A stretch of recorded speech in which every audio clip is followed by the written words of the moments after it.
en la palabra esta mañana. Acompáñenme en sus Biblias y en sus notas a Mateo capítulo 10. Y esta mañana, si Dios quiere, vamos a ver los versículos 1 al 15. La semana pasada vimos al final del capítulo 9 al Señor mirando a la multitud. Hablamos de cómo el Señor absolutamente vio toda esa multitud.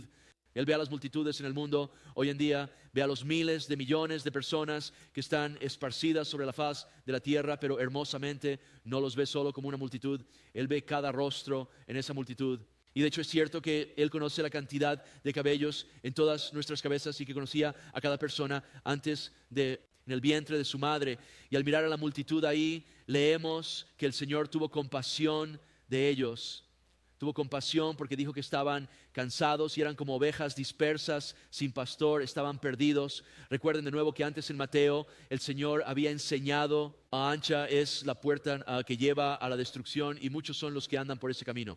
Hay muchos que se dirigen a esa puerta de destrucción. Él está diciendo aquí que hay muchos que no conocen al Señor, hay muchos que todavía están sumidos en su pecado, no están en relación con el Dios vivo. Y cuando Jesús los miró y los vio, y cuando mira y ve este mundo rebelde, no se frota las manos diciendo, oh, no puedo esperar para arrojarlos al lago de fuego, sino que en cambio su corazón se rompe por ellos, tiene compasión de ellos, deseando verlos deseando verlos entrar en una relación con el buen pastor, el gran pastor, el Señor Jesucristo. Y Dios querría que nosotros tuviéramos lo mismo corazón. Sí, no estamos llamados a ser defensores del pecado, no debemos afirmar a las personas en su pecado, debemos llamar al pecado, pecado, debemos compartir las malas noticias que son malas. Todos somos pecadores y estamos absolutamente condenados al infierno en nuestro pecado, pero Jesucristo vino a expiar por nosotros y nadie viene al Padre sino a través de Él. Dios quiere que eso esté en nuestro corazón y Dios quiere que tengamos amor por estas personas que están en ese lugar de estar absolutamente en la oscuridad. La Escritura dice que son oscuridad, enojados por su pecado, pero no enojados con ellos, deseando verlos nacer de nuevo. Y el Señor miró y vio eso, luego se volvió hacia sus discípulos. Y la semana pasada hicimos la pregunta, la haré esta mañana, ¿eres un discípulo de Jesucristo? ¿Puedes decir amén a eso, un seguidor del Señor? Él se volvió hacia sus discípulos. Escuchen, esto es para sus discípulos en este día. Él dijo, la cosecha en verdad es abundante, pero los obreros son pocos. Y algo que es cierto es que nunca ha habido alguien que haya salido a compartir el Evangelio y haya regresado diciendo, no puedo creerlo, todos con los que hablé están salvados. No, hay gente por todas partes que no conoce al Señor. Él dice, la cosecha es abundante, está lista para ser recogida. Hay personas no salvas en todos lados y hemos llegado a un punto en nuestro país. Mira, hubo un tiempo en América donde la mayoría de las personas había escuchado el Evangelio. Hoy en día hay tantos que nunca lo han escuchado, solo asocian el nombre de Jesús con un término blasfemo o una palabrota o una expresión de frustración o lo que sea. La cosecha es abundante, dijo, pero los obreros son pocos. Y vimos cómo eso no debería ser así porque todos hemos sido comisionados como discípulos para llevar el Evangelio al mundo. Así que lo primero que dice el Señor, sabiendo que eso es el caso, es que oren al Señor de la cosecha para que envíe trabajadores a su cosecha. Y recordemos que es la cosecha del Señor. Que cuando los obreros salen en el nombre del Señor, el Señor va con ellos. Y eso es alentador porque puede ser intimidante compartir nuestra fe. Pero vamos a orar al Señor de la cosecha para que envíe a los obreros. Oremos por aquellos que están trabajando y luego recordemos que en esas oraciones queremos pedirle a Dios que nos dé valentía para salir. No queremos solamente decir que enviaremos a otros, pero no a mí, no. Señor, envíame, fortaléceme con tu espíritu, permíteme nuevamente tener un entendimiento del Evangelio y confianza para compartirlo. Es por eso que el Evangelio se comparte fuera de este púlpito todo el tiempo, para inculcarlo en ti y que puedas salir y simplemente compartirlo. Y me siento bendecido porque a menudo escucho a la gente decir que tuvieron una conversación y el Evangelio simplemente comenzó a fluir de ellos porque ha sido integrado en ellos. Y eso es algo bueno, así que seamos un pueblo de oración. Y esta mañana, al entrar en Mateo capítulo 10, veremos al Señor enviando a sus discípulos. Dice orar al Señor de la cosecha para que envíe obreros. Y luego el Señor dice que está enviando a sus discípulos al campo para trabajar para el Señor, para difundir las buenas nuevas del reino de los cielos, y eso es lo que vamos a ver esta mañana. Vamos a observar que Él envía a sus 12 discípulos, y al enviarlos vemos que los establece como apóstoles, lo cual es un oficio que ha cesado, pero todos estamos llamados a ser apóstoles con una A minúscula, porque apóstol significa enviado, y hablaremos un poco más de eso. Luego veremos cómo el Señor los envía con un mensaje de que el reino de Dios está cerca, que es el mensaje del Evangelio, y luego les da poder para salir, y hablaremos sobre eso, el poder que les dio, el poder que tiene para nosotros y cómo caminamos en ese poder del Espíritu Santo. Luego vamos a examinar a estos 12 discípulos. Puede ser un poco confuso para las personas si dices, bueno, ¿quiénes son los 12 discípulos? Porque hay más de uno de estos muchachos que tiene múltiples nombres. ¿Lo han notado? Y como Mateo, a quien hemos estado mirando aquí en el libro de Mateo, Marcos y Lucas, lo llaman Leví. Tenía 2 nombres, no son 2 personas diferentes. Hay mucha gente con múltiples nombres. Hay un hermano aquí hoy que yo siempre conocí como Bobby, y luego un par de años después es como, oh sí, mi nombre también es Gus. Así que tenemos múltiples nombres y hablaremos de eso para ayudarnos. Luego vamos a ver a estos hombres y cómo son personas normales que Dios envió y usó de formas extraordinarias. Y Dios quiere trabajar a través de nosotros de maneras extraordinarias también, no para hacernos un nombre a nosotros mismos, sino para compartir el Evangelio con el mundo. Con suerte estamos esforzándonos para nuevamente acumular tesoros en el cielo, aquí en la tierra, y luego veremos al Señor dándoles algunas instrucciones para ellos, instrucciones para nosotros al salir y difundir el Evangelio, algunos consejos y algunas sugerencias, algunas cosas que necesitamos para ir. Es parte de equiparnos para llevar el Evangelio al mundo que nos rodea. Así que leamos los primeros 4 versículos aquí, y luego pasaremos mucho tiempo en ellos, y luego los versículos 5 a 15. Nuevamente tocaremos muchos de esos dichos, y luego pasaremos por eso bastante rápido hacia el final del estudio. Así que observen allí Mateo capítulo 10, versículo 1. Y cuando llamó a sus 12 discípulos, les dio poder sobre los espíritus impuros para expulsarlos, para sanar todo tipo de enfermedades. Toda clase de enfermedades. Ahora los nombres de los 12 apóstoles son estos. Primero, Simón, quien es llamado Pedro. Entonces Andrés, su hermano, Jacobo, hijo de Zebedeo, y Juan, su hermano, Felipe y Bartolomé, Tomás y Mateo, el recaudador de impuestos, Jacobo, hijo de Alfeo, Lebeo, por sobrenombre Tadeo, Simón el cananeo, y Judas Iscariote, quien también lo traicionó. Entonces, cuando empezamos a hablar de los discípulos en las Escrituras, sabemos que el Señor tenía más de 12, ¿verdad? Tenía muchos discípulos, muchos seguidores. Había personas que se estaban convirtiendo por Juan antes de que el Señor comenzara su ministerio público. Había algunos que en cierta manera ya eran discípulos antes de Juan, porque su fe estaba en el Mesías venidero y fueron salvados por gracia y el Mesías que había de venir. Así que cuando Jesús vino, Él estaba aquí, pero de esa manera ya eran discípulos de Él. El Señor, una vez más, Juan estaba convirtiendo a personas. Su ministerio se trataba de señalar a Jesús, el Mesías, y luego cuando Jesús comenzó su ministerio público, eso comenzó a crecer. Las multitudes vinieron, muchos de ellos estaban allí por las razones equivocadas, pero otros estaban allí por las razones correctas. Lo vemos enviando a 12 aquí, en un momento lo vemos enviando a 70, y luego en el aposento alto vemos a 120, así que había muchos discípulos del Señor, pero hubo 12 que seguían al Señor a todas partes donde Él iba.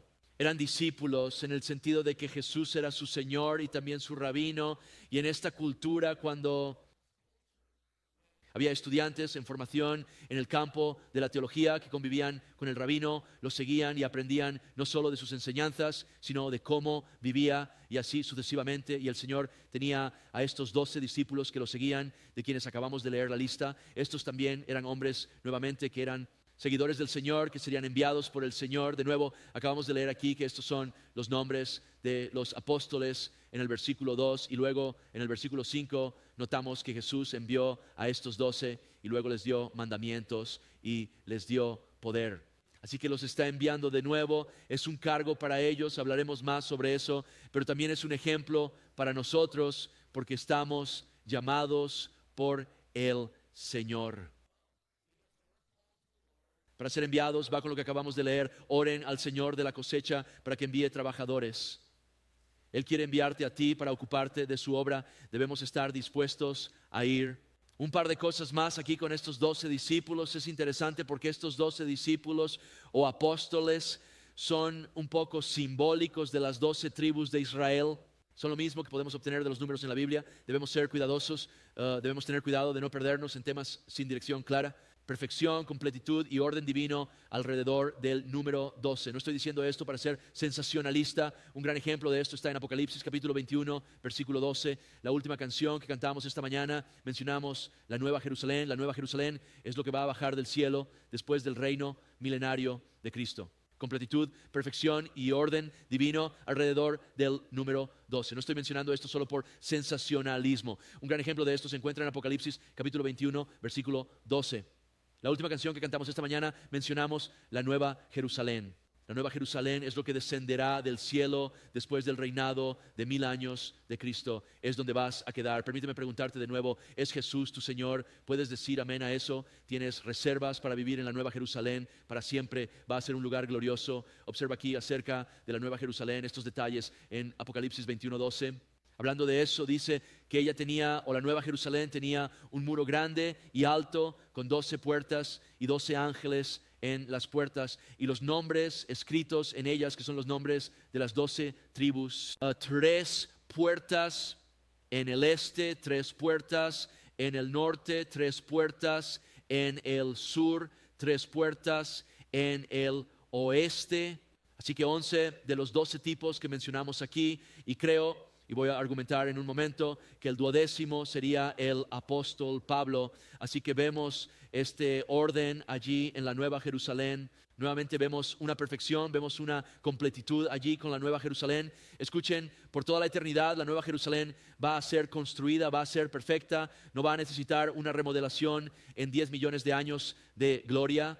Este va a ser un lugar perfecto y en Cristo estaremos en un estado perfecto, sin pecado, sin lágrimas, sin muerte, perfecta comunión con Dios, perfecta comunión unos con otros, sin peleas internas ni tonterías de ese tipo, y un lugar perfecto por siempre, perfecto orden y así sucesivamente. Eso es algo glorioso. Esto de nuevo, vemos el número 12 en esto. Nuevamente haré la pregunta, ¿eso significa que deberíamos ponernos raros con el número 12? No hagas eso. No significa que comencemos a buscar teología en docenas, como una docena de donuts o una docena del panadero. No, no hacemos eso.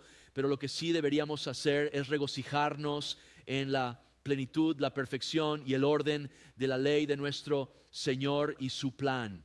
Porque como nota al margen, Él es un Dios de orden y me regocijo en eso. Primera de Corintios, capítulo 14, versículo 33, dice que Dios no es un Dios de confusión, sino de paz, así como en todas las iglesias de los santos. Y luego dice en 1 Corintios capítulo 14, versículo 40, que todo se haga decentemente y en orden. Y cuando encuentras a un santo que no tiene orden en su vida, estamos hablando de orden espiritual, o te encuentras con una comunidad de creyentes que está completamente, ya sabes, desordenada y hay una confusión allí, generalmente es una señal de, estamos hablando de ser discípulos de un discipulado rebelde, pero hacemos lo que queremos hacer a nuestra manera. Aquí es como la iglesia de la Odisea que puedes leer en Apocalipsis capítulo 3 y nota Santiago 3:16, porque donde hay envidia y ambición personal, allí hay confusión y toda cosa mala. Así que cuando solo estamos buscando nuestro interés, y cuando estamos haciendo eso, usualmente sentimos envidia hacia otros, y es asombroso cuánto de esto puede infiltrarse en el cristianismo y el ministerio, donde se convierte en una carrera de quién es mejor y quién es más grande, y sabes, quién tiene más influencia y cosas así. La confusión y toda cosa mala entran en eso. Pero cuando se trata de buscar a Jesús primero y seguir más de cerca al Señor, viene un orden. Y eso es algo que podemos verificar nosotros mismos cuando comienza a haber un desorden espiritual en mi vida, en mi hogar, en un grupo pequeño, en una iglesia. Necesitamos dar un paso atrás y en primer lugar, o estoy en un lugar donde busco primero mis propios intereses y nuestra agenda se trata de nosotros, y en segundo lugar del Señor. Nuevamente una prueba de fuego realmente fácil, y es fácil corregir eso. Señor, perdónanos, límpianos, déjanos recordar que somos simplemente pecadores apestosos, salvados por gracia mediante la fe, y tú no compartes tu gloria con nadie. Ayúdanos a caminar en eso. Así que nuevamente les llama a estos hombres y los envía, veremos, con un mensaje, porque les dice que proclamen que el reino de los cielos está cerca. Veremos cómo ese es el mensaje del Evangelio aquí en un momento. Nos envía con el mensaje del Evangelio y también lo vemos empoderándolos y equipándolos Dios no simplemente nos envía sin más, sabes, te salvas, eres un nuevo cristiano recién nacido y Él simplemente dice, ok, sal ahí, Él te da poder. Incluso como cristiano nuevo ya estás equipado con el evangelio que te salvó y a veces, sabes, las personas se salvan y simplemente salen y comienzan a compartir como si fueras un cristiano nuevo. ¿Qué estás compartiendo? Estoy compartiendo lo que sé, el Señor me salvó y sé cómo me salvó y quiero compartir con ellos cómo pueden ser salvados. Y ese es un mensaje de poder y absolutamente el Señor quiere empoderarnos en nuestro espíritu con el Espíritu Santo de Dios. Y noten que dice que les dio poder sobre los espíritus inmundos o demonios. Hablamos de ellos en detalle la semana pasada para expulsarlos y sanar todo tipo de enfermedades y dolencias. Ahora manténganse conmigo durante esto porque podrían pensar, oh, un momento, manténganse conmigo en esto.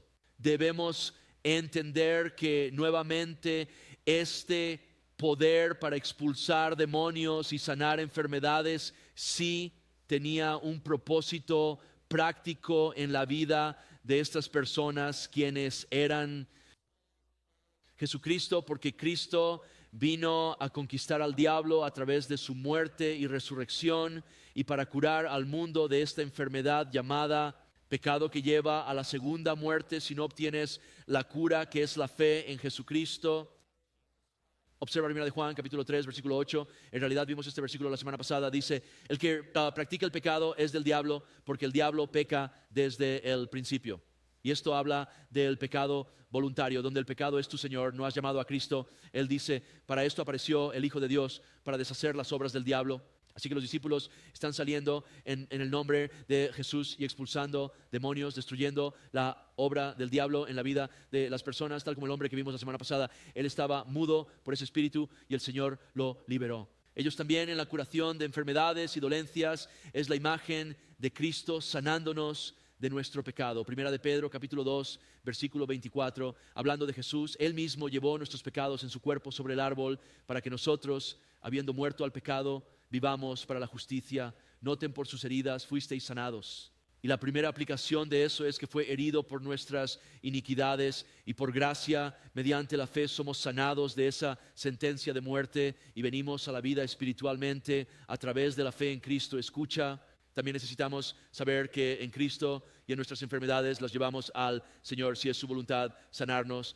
lo hará, pero necesitamos saber esto. Tenemos una gran promesa de que el día viene. Si morimos antes de que el Señor venga por su iglesia, estos cuerpos serán resucitados, nuestros espíritus con el Señor, nuestras almas con el Señor, pero el cuerpo será resucitado y no habrá más sufrimiento, dolor ni enfermedad. Y si estás aquí cuando venga el Señor, serás arrebatado y cambiado en un abrir y cerrar de ojos. Tenemos sanidad del pecado y tenemos una sanidad definitiva que viene del efecto del pecado. No son buenas noticias, especialmente si estás aquí con un dolor de espalda o algo así esta mañana. No te regocijas aún más en la segunda venida de Cristo cuando hay un poco más de sufrimiento en tu vida. Sabes que eso es algo bueno, creo que estoy sufriendo, pero alabado sea Dios. Estoy llamando a Dios más y adorándolo y agradeciéndole por sus promesas. Así que de nuevo, este poder que les dio sobre los espíritus y una colina es una imagen del Evangelio, y también necesitamos saber que en ese momento este poder también fue dado y estas cosas estaban sucediendo para validar el mensaje de Jesús, que Él era el Mesías, porque ya hemos visto en Mateo que cuando llegara el Mesías, las personas serían sanadas, los demonios serían expulsados, los muertos serían resucitados, la ceguera sería curada y así sucesivamente. Mateo lo mencionó antes, nuevamente era una imagen, era una confirmación, era la profecía cumplida de que Jesús era el Mesías. Y como ellos decían, nunca habíamos visto esto antes, porque Jesús era el que se movía con poder mesiánico para que supieran que Él era el Mesías. Así que ahora el Señor es una extensión de Él mismo al enviar a sus discípulos con ese poder también para dar testimonio absoluto del mensaje de que el Mesías está aquí. Y leemos sobre esto en Hebreos capítulo 2, versículos 3 y 4 dice, ¿cómo escaparemos nosotros si descuidamos una salvación tan grande, la cual, habiendo sido anunciada primeramente por el Señor, nos fue confirmada por los que oyeron? Nota el versículo 4, testificando Dios juntamente con ellos, con señales y prodigios, junto con diversos milagros y dones del Espíritu Santo, según su voluntad. Sí, los envió a ministrar a las personas, pero más que eso, era un mensaje, estaba allí para validar que su mensaje era cierto, que el Mesías estaba presente, y esto es evidencia de ello porque aún no había sido crucificado y resucitado, así que se presentaba de nuevo para validar ese mensaje, así como en Jesús Él estaba cumpliendo todas las profecías. Ahora, un par de preguntas con esto que tal vez ya estés haciendo. ¿Necesitamos señales y maravillas para validar el Evangelio hoy? Es algo que comparto el Evangelio y alguien dice, bueno, no creeré a menos que este tipo se cure de su mal de espalda ahora mismo. No, el Evangelio no necesita esa validación. No necesitamos señales y prodigios para validar el Evangelio. Ya tenemos la señal que se necesita: Cristo crucificado y resucitado de entre los muertos.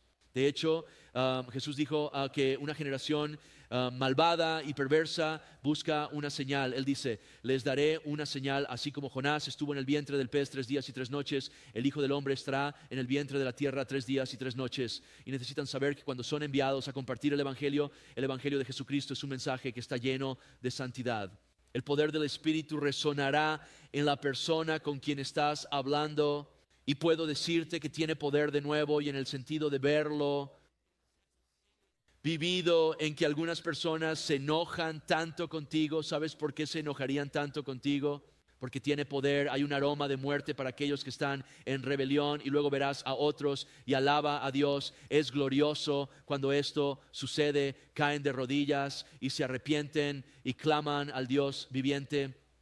Es el mensaje de poder. Romanos capítulo 1, versículo 16. No me avergüenzo del Evangelio de Cristo, porque es poder de Dios para salvación, para todo aquel que cree, para el judío primero y también para el griego.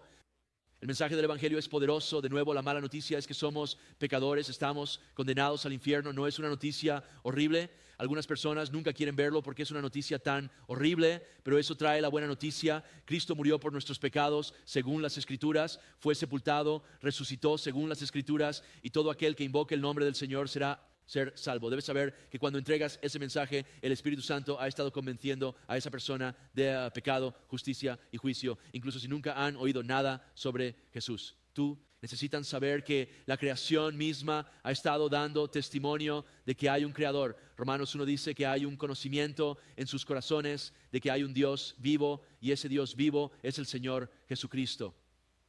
El Evangelio tiene poder, por eso se predica desde eso es lo que predicamos desde el púlpito. Por eso nos proponemos llevarlo a la cultura. Por eso les digo a las personas, como cuando hablo con un doctor, ¿qué se supone que debo decirle? O si hablo con un adicto a la heroína, ¿qué debo decirles? O si hablo con alguien, digamos de Pakistán, ¿qué debo decirles? Les dices lo mismo, les predicas el Evangelio de Jesucristo. No haces acepción de personas, predicas el Evangelio, las buenas nuevas. Es poderoso. Ahora nos planteamos la pregunta, ¿significa eso que no hay dones sobrenaturales o empoderamiento para hoy? No, absolutamente hay. Sin duda tenemos dones. Se dice en la palabra que así como cada uno ha recibido un don, haz que con él ministrarse unos a otros. Sabemos por 1 Corintios que el Espíritu Santo da esos dones. Sabemos que deben operar en orden, y sabemos que son principalmente para la edificación del cuerpo de Jesucristo. Lo que en muchos versículos de Efesios 4:11, y él mismo dio a unos ser apóstoles, a otros profetas, a otros evangelistas, a otros pastores y maestros, para el equipamiento de los santos, para el trabajo del ministerio, para la edificación del cuerpo de Cristo. Ministramos unos a otros para animarnos mutuamente, para ayudarnos a madurar mutuamente. La edificación significa construir para que desde ahí podamos salir con el poder del Espíritu Santo y difundir el Evangelio de Jesucristo. Nuevamente, esos dones están absolutamente empoderados. Y luego esos dones se utilizan para edificarnos y salir aún más con el poder del Espíritu Santo. Hechos capítulo 1, versículo 8, Jesús dijo, recibiréis poder cuando el Espíritu Santo venga sobre vosotros, y seréis mis testigos en Jerusalén y en toda Judea, Samaria y hasta los confines de la tierra. Y algunos dicen, bueno, eso no es para hoy. Bueno, respondería con Hechos capítulo 2, versículo 38. Preguntan, ¿qué necesitamos para ser salvos? Y Pedro dice, arrepiéntanse y que cada uno de ustedes sea bautizado en el nombre de Jesucristo para perdón de los pecados, y recibirán el Espíritu Santo. Porque la promesa es para vosotros, para vuestros hijos y para todos los que están lejos, para tantos como el Señor nuestro Dios llamará. Fuiste llamado por el Señor, has respondido al llamado. Puedes decir amén a eso. Hemos recibido el Espíritu Santo. Fuimos bautizados en el cuerpo de Cristo por el Espíritu de Dios. Hemos sido sellados por el Espíritu Santo de Dios, y el Espíritu Santo no te fue dado para que permaneciera inactivo en tu corazón, sino para que hubiera una manifestación de los frutos del Espíritu Santo y una unción de Dios, una perseverancia que vendría del Espíritu de Dios para que pudiéramos salir y compartir el Evangelio con un poder profético que penetrara los corazones para que las personas llegaran a tener fe en el Señor Jesucristo. Mira, en ese poder también tenemos autoridad sobre el diablo, como hablamos la semana pasada. Y déjame hacerte esta pregunta antes de pasar a esta lista de discípulos y apóstoles. Déjame preguntarte, ¿quieres moverte en ese poder del Espíritu Santo? ¿O eres más del tipo que dice, solo quiero el Espíritu de Dios, quiero ser salvo, pero mejor descansa ahí, Espíritu Santo, no quiero ninguna convicción en mi vida, no quiero que se agite el barco, no quiero causar molestias, sigamos así para evitar problemas? Eso no es bíblico, eso no es escritural. Chicos, nuestro tiempo aquí es corto, tenemos una ventana breve. Hay personas en tu vida que necesitan escuchar sobre Cristo. Hay personas que vienen a tu vida. Hay personas con las que tienes un encuentro breve y el Señor quiere que seas un sembrador de semillas en sus vidas, porque generalmente las personas se salvan a través de la siembra constante de semillas en ellas por diferentes personas. Luego alguien riega y después el Señor hace crecer. Pero te daré dos cosas para moverte en el poder del Espíritu Santo. Número uno, necesitas pedir con fe. Es un corazón genuino que dice, Señor, quiero ser empoderado por el Espíritu de Dios. Quiero vivir para ti, Dios. Eso es lo que está diciendo. Quiero vivir para ti. Jesús dijo en Lucas capítulo 11, versículo 13, si vosotros siendo malos, el Señor no se anda con rodeos, si vosotros siendo malos sabéis dar buenos regalos a vuestros hijos, y lo hacemos, ¿verdad? Cuanto más vuestro Padre Celestial, Él está hablando a creyentes aquí. Si tu fe no está en Cristo, tienes por padre al diablo, pero a través de la fe en Cristo somos hijos e hijas adoptivos. Cuanto más dará vuestro Padre el Espíritu Santo a los que se lo pidan, y necesitas pedir diariamente un empoderamiento del Espíritu de Dios. Hablé con alguien recientemente que me dijo, he pedido eso, pero no siento nada. Eso es porque la fe triunfa sobre los sentimientos. Los sentimientos pueden ser buenos, Dios puede tocar las emociones, no voy a decir que no puede, pero escuchen esto esta mañana. Los sentimientos generalmente son para cristianos inmaduros y bebés. Debemos crecer en la fe, debemos llegar a ese punto de decir, Señor, lléname, y creo que estoy lleno. Recuerdo cuando incluso estaba apartado y clamaba a Dios, oh Señor, he pecado de nuevo, y sentía como una especie de seguridad de que estás ahí, pero aún te tengo, hijo. Y el día en que realmente me tomé en serio a Dios, lo recuerdo, tenía 22 años y sinceramente, finalmente llegué al punto en que como hombre iba a servir a Dios. Recuerdo que estaba en el apartamento A de 515 Arlene Court, detrás de KPRL. Eran las 2 de la mañana después de haber salido de fiesta toda la noche, y dije, ya estoy harto. Y clamé a Dios, Señor, estoy listo para servirte. No sentí absolutamente nada, porque el Señor sabía que por fin hablaba en serio. Él sabía que hablaba en serio. Ya no vas a sentir esas sensaciones. Si quieres seguirme, es momento de levantarte y empezar a ser un hombre. Pero aquí está la cosa: cuando caminas por fe, no sientes esas sensaciones, pero ¿sabes qué ves? Lo cual es mejor que esas sensaciones y sentimientos. Ves el fruto. Puedes ver el fruto de Dios obrando en tu vida y a través de tu vida. Y el fruto es mejor que las emociones, y la fe es mejor que las emociones. Así que pides por fe creyendo y luego caminas por fe. Nuevamente lo vimos muchas veces en Primera de Tesalonicenses capítulo 5 versículo 19. No apagues al Espíritu. Es esa imagen de que tenemos el Espíritu, pero el Espíritu está dormido porque solo quiero perseguir el pecado y hacer lo mío propio. Dice, no desprecien las profecías o no desprecien la palabra profética de Dios. Examinen todas las cosas, porque por la palabra profética de Dios retengan lo que es bueno, absteniéndose de toda forma de mal. Así que lléname con tu Espíritu, y ahora, Dios, quiero andar en lo que es bueno por fe y esas otras cosas. Solo porque tengo gracia no significa que voy a andar en ellas. Quiero evitarlas, y si tropiezo te lo traigo a ti porque quiero caminar con el Señor. Y luego el Espíritu de Dios empodera nuevamente. Entonces estás gobernado por la palabra, y esto es algo diario para todos nosotros. Entonces avancemos aquí y revisemos esto, y luego esta última parte la pasaremos bastante rápido, pero consideremos a estos discípulos, apóstoles, y pensemos un poco sobre ellos. En primer lugar, nuevamente, estaban en un oficio, era un oficio que Dios había establecido. Leemos en Hechos capítulo 1, está en tus notas, pero solo lo mencionaré un poco después de que Judas perdiera su oficio por rebelión y falta de fe. Sabemos que nombraron a otro, dijeron que leyeron en la palabra como otro para ocupar ese cargo y dijeron que este es el criterio.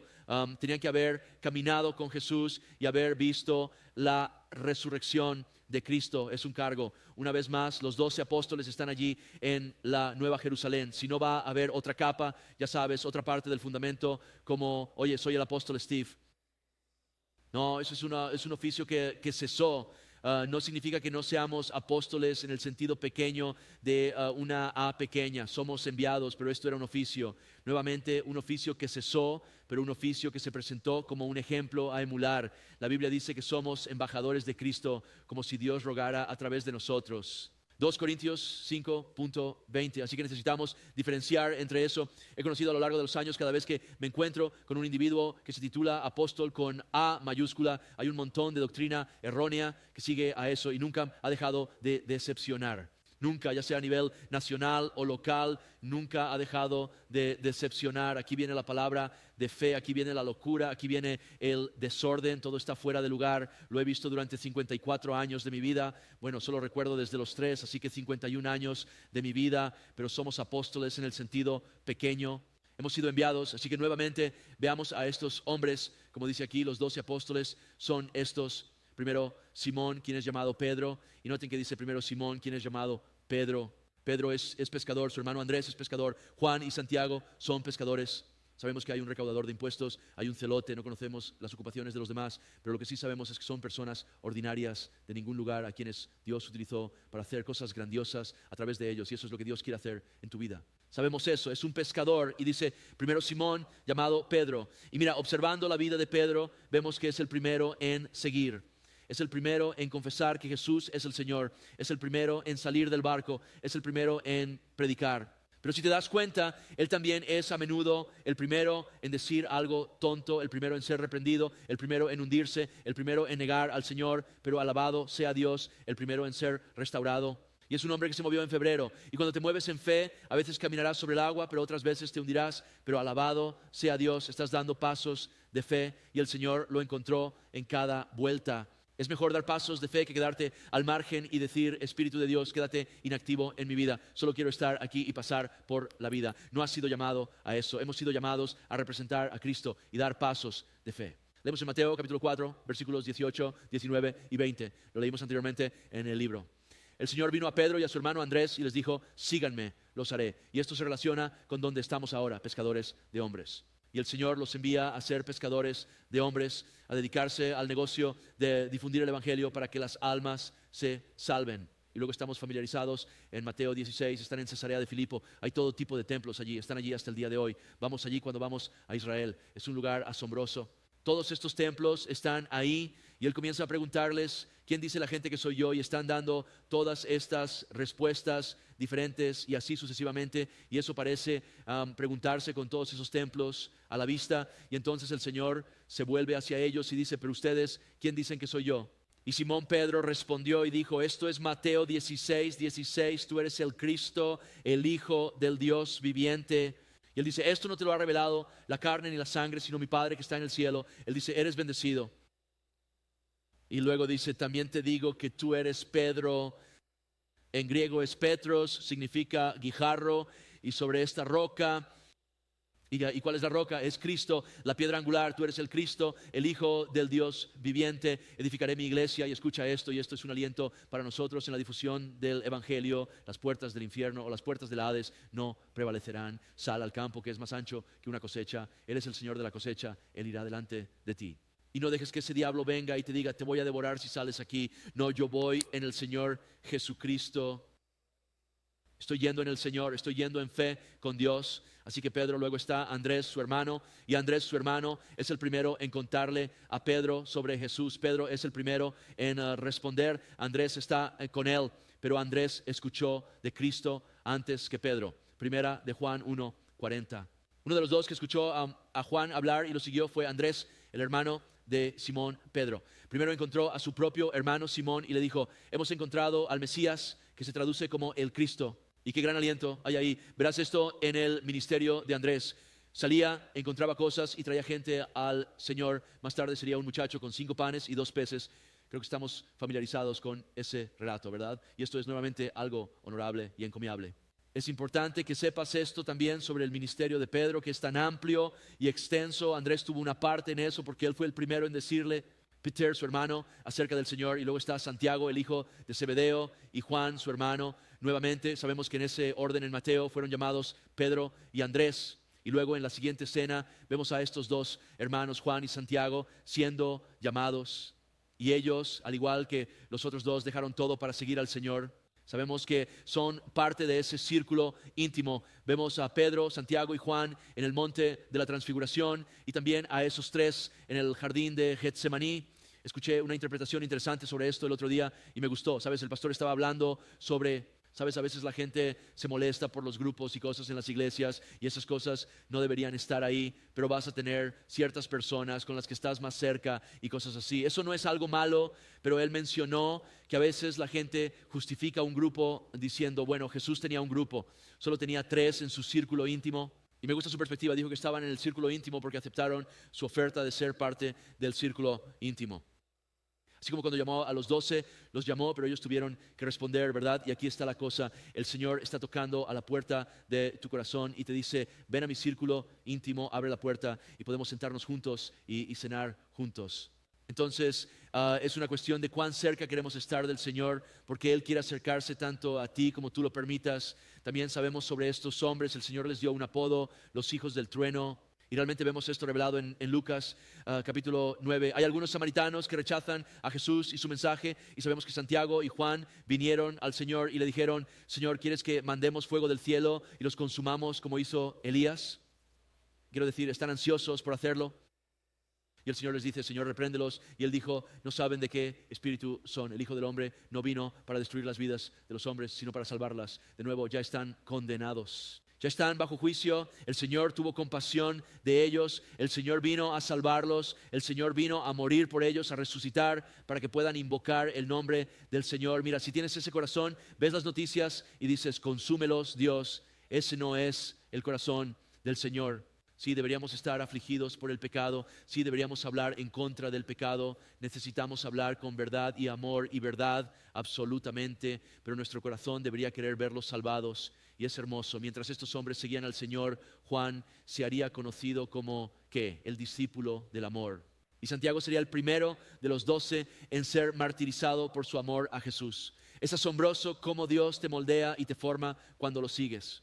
A continuación leemos sobre Felipe y Bartolomé, que es nuestro primero. Bueno, Simón Pedro ya lo conocemos, pero Bartolomé, también conocido como Natanael.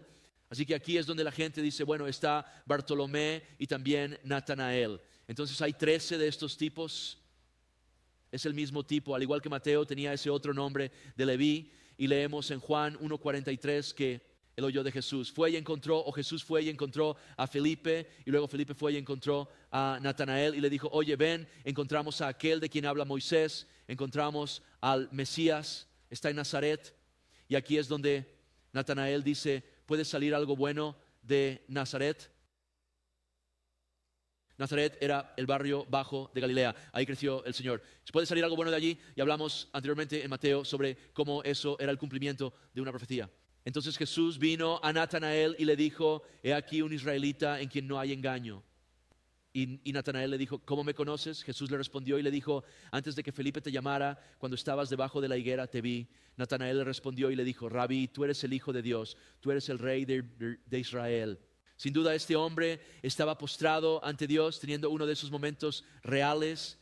¿Alguna vez has tenido uno de esos, donde es como una adoración cristalina y un clamor a Dios? Y el Señor dice, te vi cuando estabas debajo de eso. El Señor lo encontró donde estaba.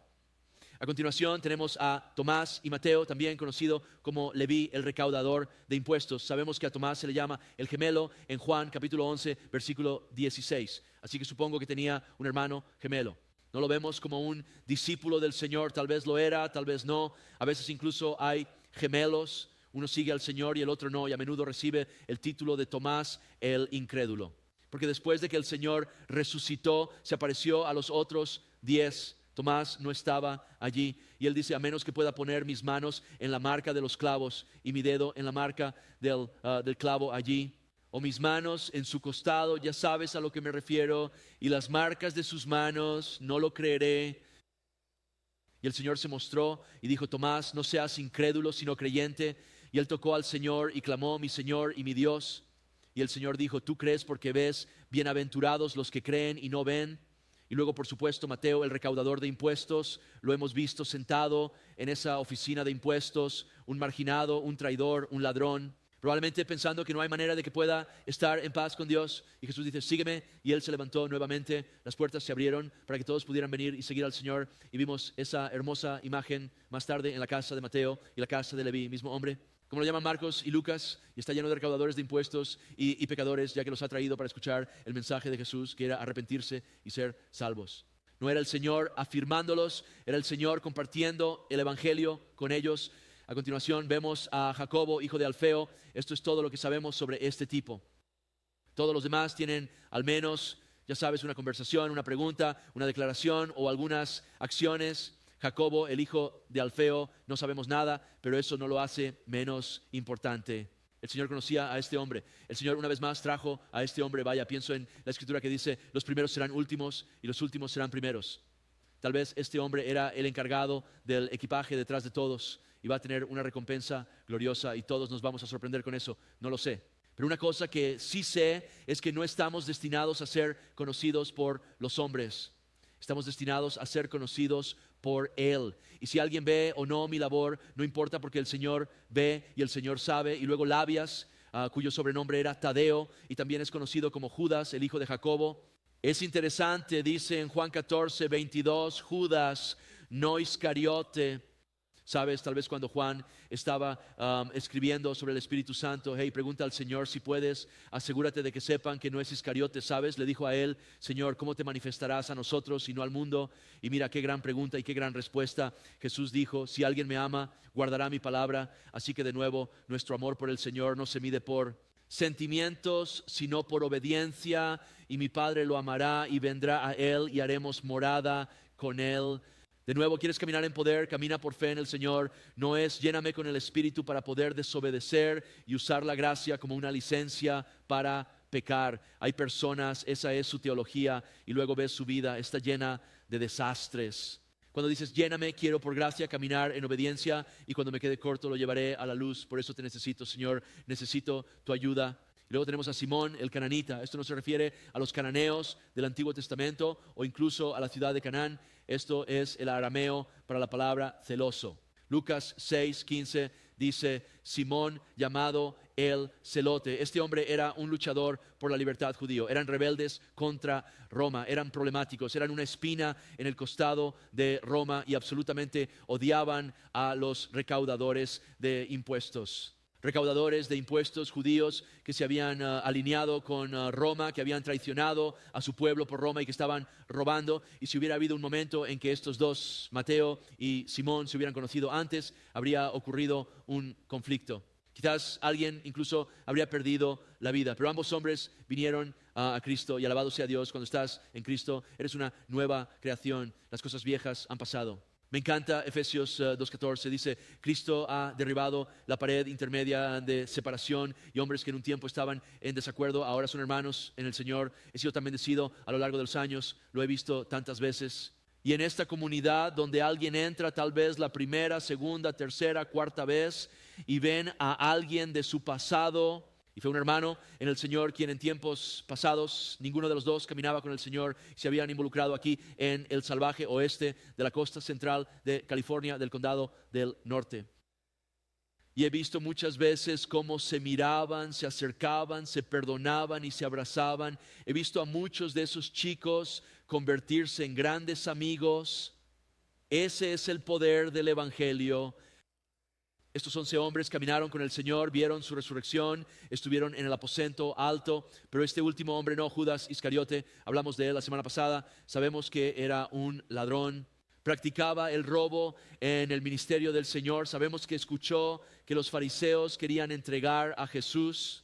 a que lo crucifiquen. Él dice, ¿qué me darán si se los entrego? Ellos dijeron 30 piezas de plata. ¿Te imaginas vender al Señor por 30 piezas de plata? Sabemos que Satanás entró en él, abrió la puerta. Vivir en impureza atrae espíritus impuros, luego trae a la multitud. Para arrestar a Jesús, dijo, Jesús es aquel a quien voy a besar. Mira, Jesús era primo de algunos de estos discípulos, tenían un aspecto similar al suyo. Vino y besó a Jesús, dijo, saludos, rabino, que era una forma de saludo en Medio Oriente, practicada entre la cultura. Y Jesús dijo, amigo, ¿a qué has venido? El Señor sabía por qué. Pero él estaba preguntando porque incluso en todo esto Jesús todavía se preocupaba por Judas. Sabemos que después de que Judas vio que condenaban al Señor y de nuevo mientras lo juzgaban se sintió arrepentido, devolvió la plata y tristemente en lugar de arrepentirse, fue y se quitó la vida. Es trágico. Y sabemos que fue un cumplimiento de la Escritura que esas 30 piezas de plata dadas para traicionar al Mesías se usarían para comprar el campo de sangre donde serían enterradas personas de quienes no sabían quiénes eran. Dos cosas sobre esto. Jesús dijo respecto a Judas en Mateo 26, 24, y esto se relaciona con este llamado al evangelismo. El Hijo del Hombre va tal como está escrito sobre él, pero hay de aquel hombre por el cual el Hijo del Hombre es traicionado. Hubiera sido mejor para ese hombre no haber nacido. Este es un hombre con el conocimiento del Señor. Caminó con el Señor y sin embargo rechazó al Señor. Y el Señor dice que hubiera sido mejor para él no haber vivido nunca. ¿Por qué? Porque ahora tiene una eternidad en el infierno. ¿No dijo el Señor lo mismo sobre cada no creyente cuando dijo, ¿de qué le sirve al hombre ganar el mundo entero y perder su alma? Chico, esta es una realidad que ha surgido muchas veces en Mateo. Las personas que mueren sin Cristo tienen una eternidad en el infierno. Ante ellos no hay una segunda oportunidad después. Este es el valle de la decisión. El Señor va a honrar esas decisiones de decirle no va a agarrar a nadie del cuello y arrastrarlo al cielo. Va a honrar esa decisión. Es por eso que aún más necesitamos dedicarnos a la oración y a compartir el Evangelio de Jesucristo, verdad en amor. Un par de cosas más. Jesús lo llama el hijo de perdición en Juan 17, 12 y el anticristo en 2 de Tesalonicenses 2, 3 es llamado el hijo de perdición. En la historia del cristianismo, algunos teólogos y otros han sugerido que quizás el anticristo será un Judas Iscariote resucitado. Cuando lees eso no es necesariamente una herejía.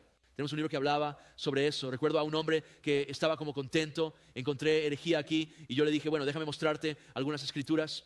Él estaba como decepcionado porque pensó que tenía un momento de te atrapó y no fue así, pero aquí está el asunto. No creo que vaya a ser Judas, pero va a ser el mismo espíritu, así como Elías y Juan el Bautista. Así que una última cosa sobre esto. Sabemos que después en el libro de Hechos están leyendo una escritura, están lamentándose por Judas y leen donde en la escritura dice que otro tome su cargo, porque esto fue profetizado. Y él incluso dijo, esto es una profecía promotora, que él iba a, ya sabes, abandonar al Señor y demás. Esta profecía se cumplió, pero dice que otro tome su cargo y dice, echaron suertes, lo cual no se convierte en una práctica del Nuevo Testamento y eligen a Matías.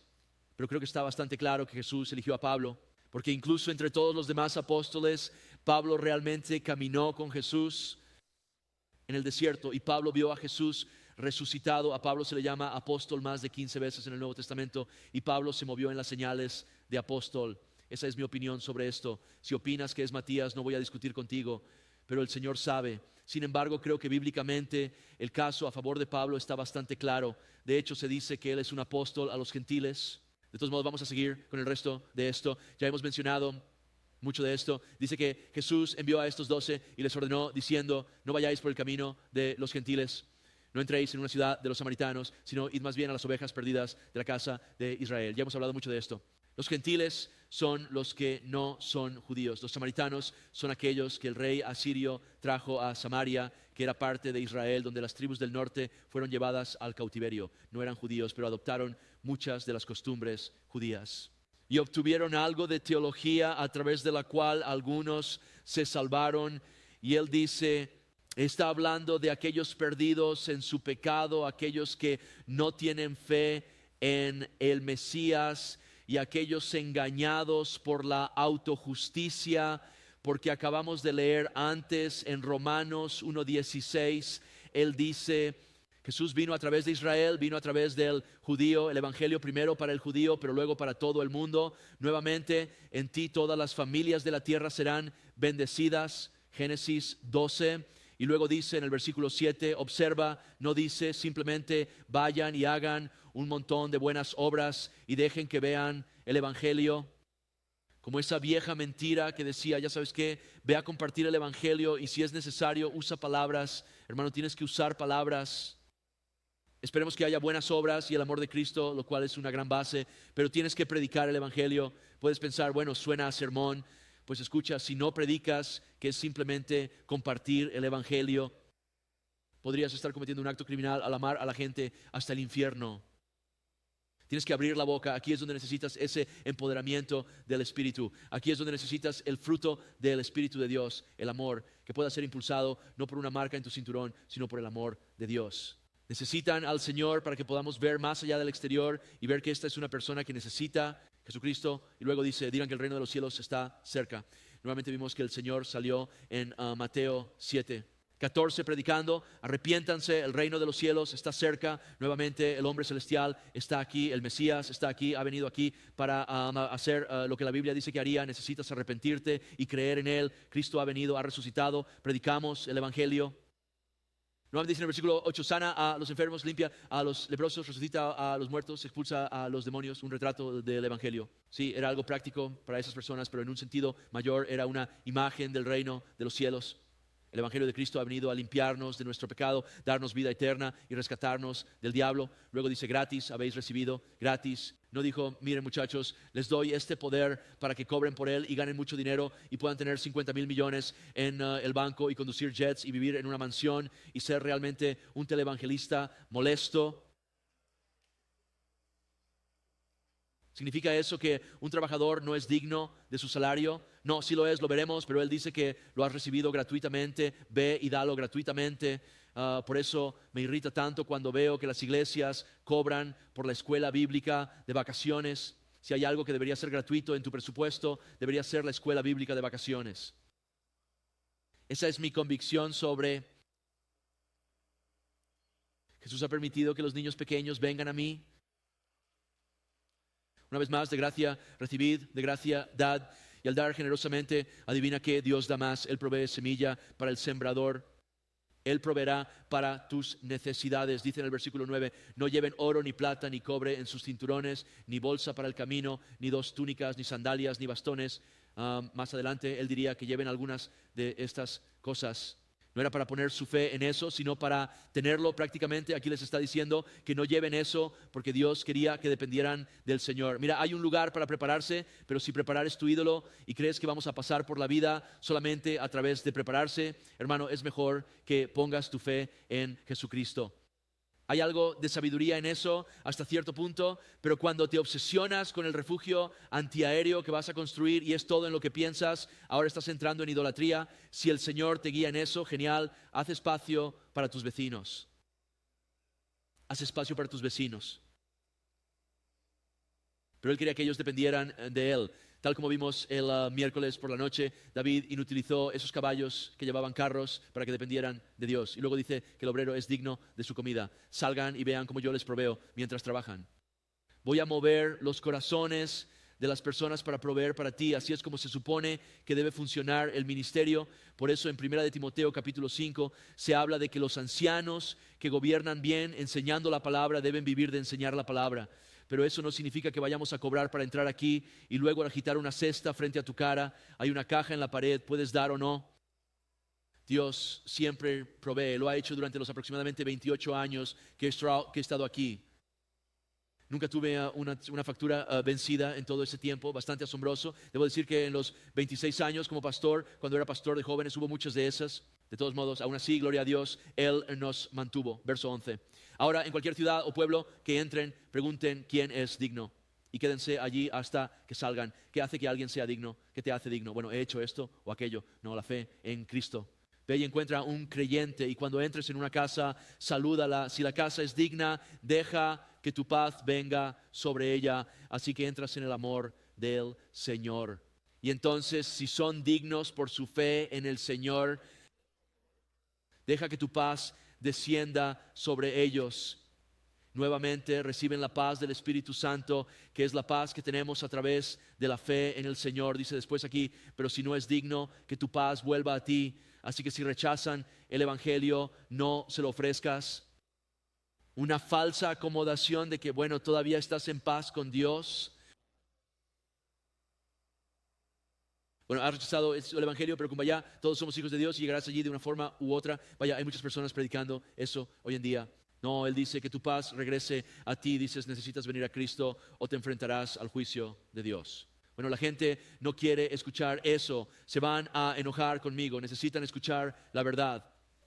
Jesús dijo, la verdad te hará libre y fieles son las heridas del amigo. Y luego dice, quien no te reciba ni escuche tus palabras, cuando salgas de esa casa o ciudad, sacude el polvo de tus pies.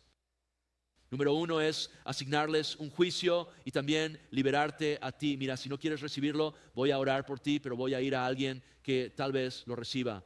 No tengo que estar sujeto a perros y cerdos, como Jesús habló allí en Mateo 7:6, donde eventualmente se volverán y te pisotearán. Toma esto en serio, porque nuevamente muchas veces los cristianos van a compartir y cuando es rechazado quieren hacer amistad diciendo, bueno, estarás bien de todos modos. O llegan a ese punto en el que ya no quieren ofender a nadie, así que deciden dejar fuera el pecado, el infierno y todo esto del mensaje del Evangelio. Esa es una táctica del diablo.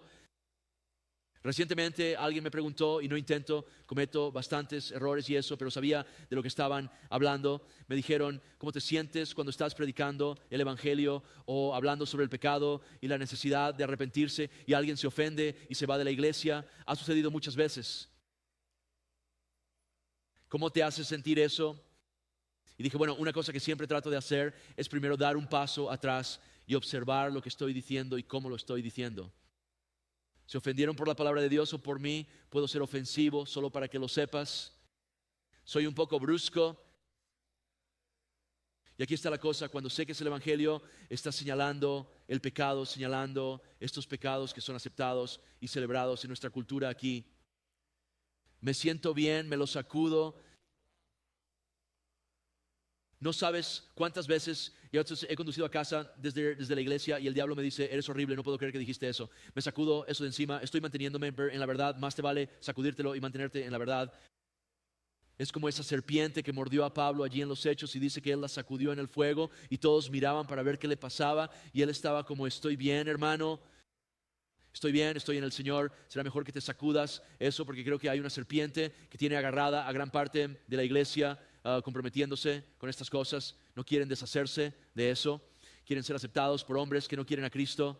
Y por último, aseguro que será más tolerable para la tierra de Sodoma y Gomorra en el día del juicio que para esa ciudad. Dios juzgó a Sodoma. Sodoma será juzgada de nuevo en el juicio del gran trono blanco.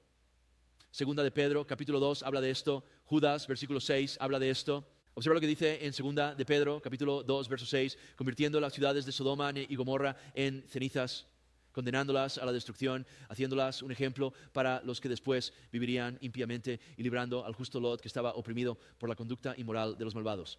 ¿Y cuál fue su ejemplo? Observa el versículo 7 de Judas. Habiéndose entregado a la inmoralidad sexual y yendo tras carne extraña, se presentan como un ejemplo, sufriendo la venganza del fuego eterno. Eso es un ejemplo para nosotros hoy. Carne extraña es un chico con un chico. Aún es pecaminoso hasta el día de hoy. No era solo que se practicaba, sino que era celebrado por todo Sodoma. Porque cuando ese acto horrible comienza a suceder, se dice que la gente salió de cada rincón. Tuvieron un pequeño desfile por Sodoma. Dios no ha cambiado, su palabra no cambia. Ese es un estilo de vida destructivo y cualquier persona que instruya o anime a sus hijos a vivir de esa manera no ama a Dios y no ama a sus hijos. No estás amando a tus hijos y la iglesia está haciendo provisiones para eso. Tampoco están amando a Dios ni a esas personas. Es un ejemplo y leemos sobre ello. Vemos el fuego y azufre y el juicio horrífico. Dios quiere dar gracia, Dios quiere liberar, Dios quiere decir, ven a mí, algunos de ustedes eran así, ahora eres una nueva creación en Cristo. Pero Él dice que será más tolerable para ellos en el día del juicio que para la ciudad que rechaza a Cristo habiendo tenido el testimonio del Evangelio.